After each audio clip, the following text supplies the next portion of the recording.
عدالت میں جج منظر علی گل نے سماعت کی اور پاکستان تحریک انصاف کے جو وکیل ہیں سلمان صفدر صاحب، آج وہ اسلام آباد ہائی کورٹ میں اہم کیسز میں تھے۔ عمران خان کی جو توشہ خانہ میں ضمانت کی درخواست دائر کرنی تھی، ان کو یہی تھا کہ جج صاحب کل انہوں نے چارج سنبھالا ہے تو ابھی تو پروسیکیوشن موقع لے گی، تو ان کو ایک موقع لینے دیں تاکہ ہم ایک ہی دفعہ بحث کریں۔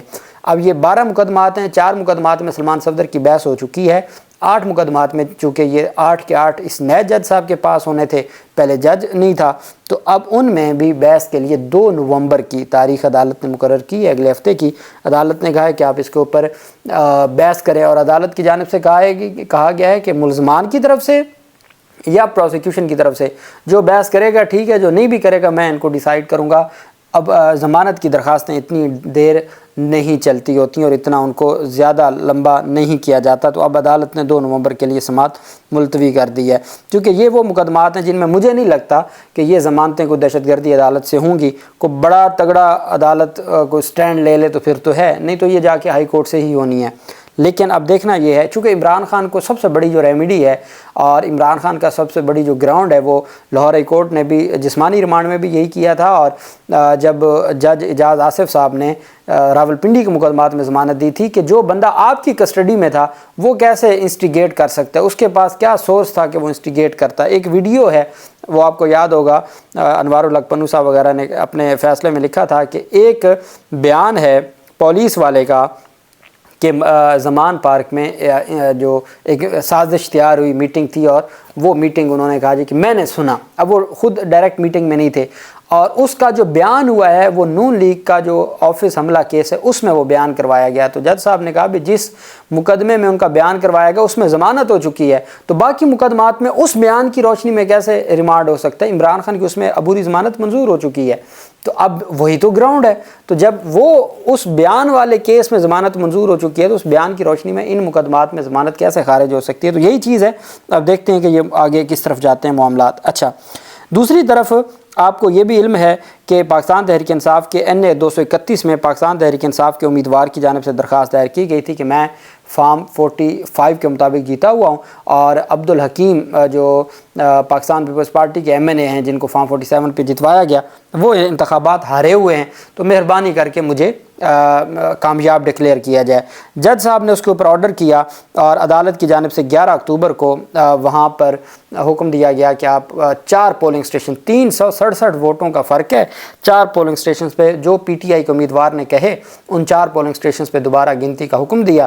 الیکشن ٹرائبونل سندھ ہائی کورٹ نے 11 اکتوبر صبح 10 بجے جب گنتی شروع ہونی تھی، وہاں پولیس کی بھاری نفری موجود تھی، اور پولیس کی بھاری نفری کے ہوتے ہوئے بھی وہاں پہ نامعلوم لوگ آئے، انہوں نے چہرے ڈھانپے ہوئے تھے، آئے انہوں نے وہ جو بیلٹ پیپرز تھے وہ اٹھائے، کچھ جلا دیے، کچھ ضائع کر دیا، اور وہ سیکنڈز میں وہاں سے نکل گئے۔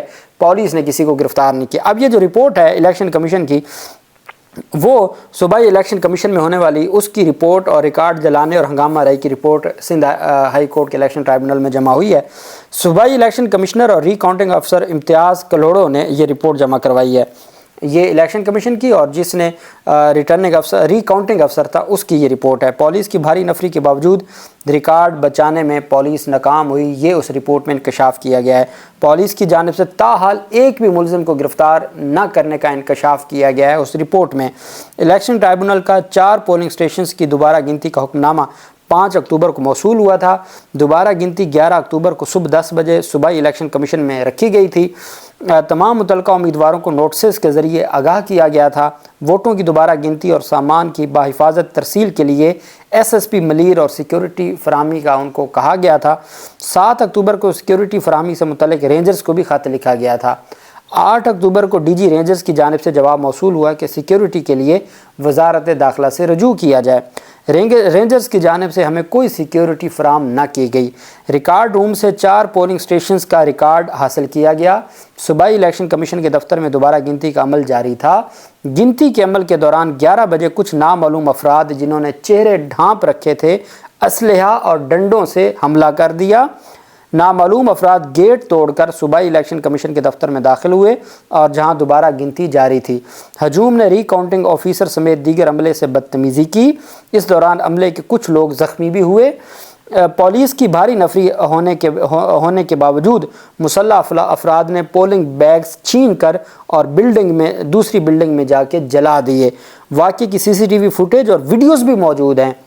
واقعے کا مقدمہ پولیس اسٹیشن میں درج کرایا گیا ہے، لیکن پولیس کی ناکامی یہ ہے کہ نہ اس وقت ان کو روکا، نہ اب تک کسی ایک ملزم کو گرفتار کیا گیا ہے۔ واقعے کی سی سی ٹی وی فوٹیج اور ویڈیوز بھی الیکشن ٹرائبونل کو جمع کروا دی ہیں۔ اب الیکشن ٹرائبونل اس کے اوپر سماعت مقرر کرے گا، چونکہ انہوں نے تو اپنی طرف سے دوبارہ آرڈر جاری کر دیا تھا کہ جب دوبارہ گنتی ہو جائے گی پھر عدالت میں پیش کیا جائے۔ اب دیکھتے ہیں کہ اس کے اوپر الیکشن ٹرائبونل کیا فیصلہ کرتا ہے اور کیا ایکشن لیتا ہے۔ دوسری طرف سرکاری جو پاکستان تحریک انصاف کے رہنما ہیں اور پاکستان تحریک انصاف کے ایم این اے ہیں ارشد شاہی، ان کے خلاف یہ درخواست دائر کی گئی تھی، اور یہ ننکانہ صاحب سے پاکستان تحریک انصاف کے ایم این اے ہیں۔ لاہور ہائی کورٹ میں الزام یہ عائد کیا گیا، مسلم لیگ نون کے برجیس طاہر نے یہ درخواست دائر کی کہ ان کو نااہل قرار دیا جائے اور ان کی جو کامیابی ہے اس کو کالعدم قرار دیا جائے۔ لاہور ہائی کورٹ کے الیکشن ٹرائبونل نے سرکاری اراضی پر مسجد تعمیر کے معاملے پر پی ٹی آئی رکن اسمبلی کے خلاف نااہلی کی درخواست مسترد کر دی۔ الیکشن ٹرائبونل کے جج جسٹس سلطان تنویر احمد نے سماعت کی۔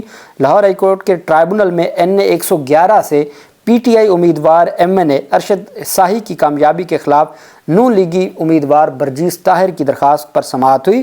لیگی امیدوار برجیس طاہر کے وکیل پیر کلیم نے موقف اختیار کیا کہ کامیاب امیدوار قرار پانے والے امیدوار راشد شاہی نے کاغذات نامزدگی میں حقائق چھپائے۔ انہوں نے موقف اختیار کیا کہ کامیاب قرار پانے والے امیدوار نے سرکاری اراضی پر غیر قانونی طور پر مسجد تعمیر کر رکھی ہے۔ ٹرائبونل ارشد شاہی کی کامیابی کے نوٹیفیکیشن کو کالعدم قرار دے۔ پی ٹی آئی کے کامیاب امیدوار ارشد شاہی نے دلائل دیتے ہوئے موقف اپنایا کہ پی ٹی آئی کے کامیاب امیدوار 50,000 ووٹوں کی اکثریت سے جیتے ہیں۔ درخواست گزار کے الزامات بے بنیاد ہیں، ان کے پاس کوئی ثبوت نہیں ہے، اور اگر سرکاری اراضی میں کوئی مسجد وہاں پر تعمیر ہوئی ہے تو اس کو کیا ہم نے کاغذات نامزدگی میں لکھنا تھا؟ یہ کیا درخواست ہے؟ جب ان کے پاس کچھ بن نہیں پایا، ان کے پاس نہ کوئی ثبوت ہے، نہ کوئی فارم 45 کا الزام ہے، نہ کوئی دھاندلی کا الزام ہے، تو یہ ایک نیا الزام لے آئے، اس وجہ سے ان کی درخواست کو خارج کیا جائے۔ الیکشن ٹرائبونل نے پی ٹی آئی امیدوار ارشد شاہی کی کامیابی کو برقرار رکھتے ہوئے لیگی امیدوار برجیس طاہر کی درخواست election tribunal Lahore high court justice Sultan Tanveer Ahmed صاحب نے مسترد کر دی۔ یہ ایک بڑی پیش رفت سامنے آئی ہے۔ مزید بھی جو مقدمات اور چونکہ کارروائی اب شروع ہو گئی ہے الیکشن ٹرائبونلز میں، ساتھ ساتھ اس کی تفصیل میں آپ کے ساتھ شیئر کرتا رہوں گا۔ اللہ پاک پاکستان کا حامی و ناصر ہو۔ بہت شکریہ۔ اللہ حافظ۔ پاکستان زندہ باد۔